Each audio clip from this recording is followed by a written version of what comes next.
Hello guys! As the continuation of commemorating National Bibles Month, let's continue.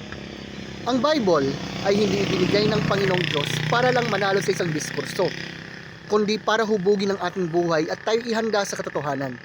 You see my friends, may mga reactions lalo na pag sinasabi nating mahalaga ang Bible, totoo at reliable. But as Christians, you see, hindi tayo tinawag para mag-revenge, no? Hindi po, kundi para matuto at mag-reflect. My friends, if Christianity were false, then you should not believe it.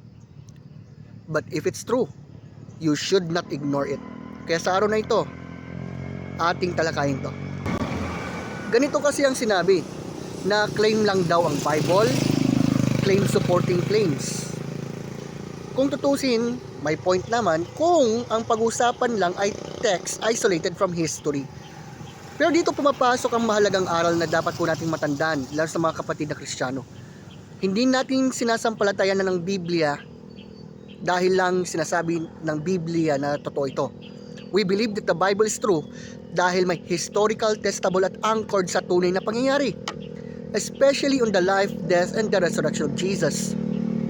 So you see guys, in reality, ang Christianity ay hindi po nagsimula sa isang libro. Nagsimula ito sa isang pangyayari, the resurrection. At dahil may nangyari talagang resurrection of Jesus, then the Bible was written. Kaya nga pagka sinabi ni Apostle Paul sa 2 Timothy 3:16 na ang scripture ay God-breathed o hiningaan ng Diyos, that's not blind claim.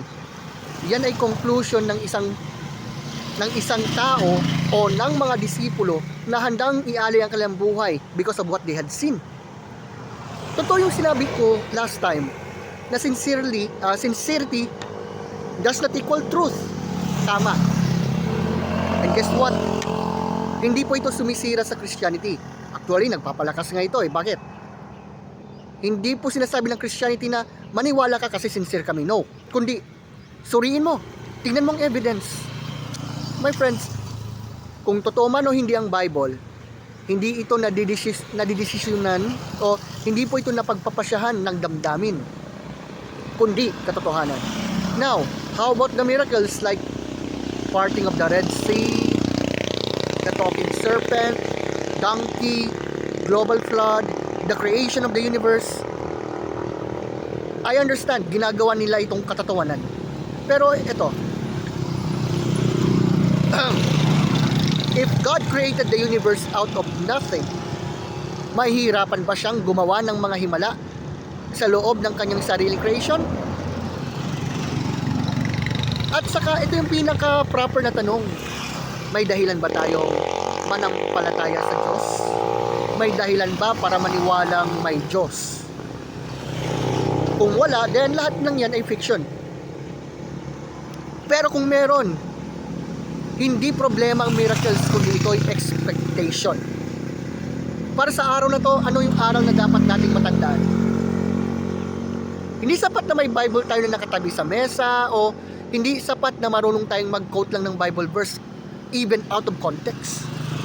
Kailangan po nating unawain ang konteksto, pag-aaralan ng kasaysayan at ipaliwanag ang faith o pananampalataya ng may katalinuhan at kapakumbabaan. You see, sabi nga ng Lord sa Hosea chapter 4 verse 6, which is very sad to say. Sabi niya, my people are destroyed for lack of knowledge. Hindi po dahil kulang sa passion, kundi dahil kulang sa kaalaman. So ngayong day 2, it is an invitation to all of us Christians. Don't be afraid to the questions. Huwag po tayo mataranta sa mga criticisms. Sa halip, hayaan nating ang Bible ay hindi lang puro depensa lang, kundi gabay sa pamumuhay at sandata ng katotohanan. Or should I say, sandata sa katotohanan.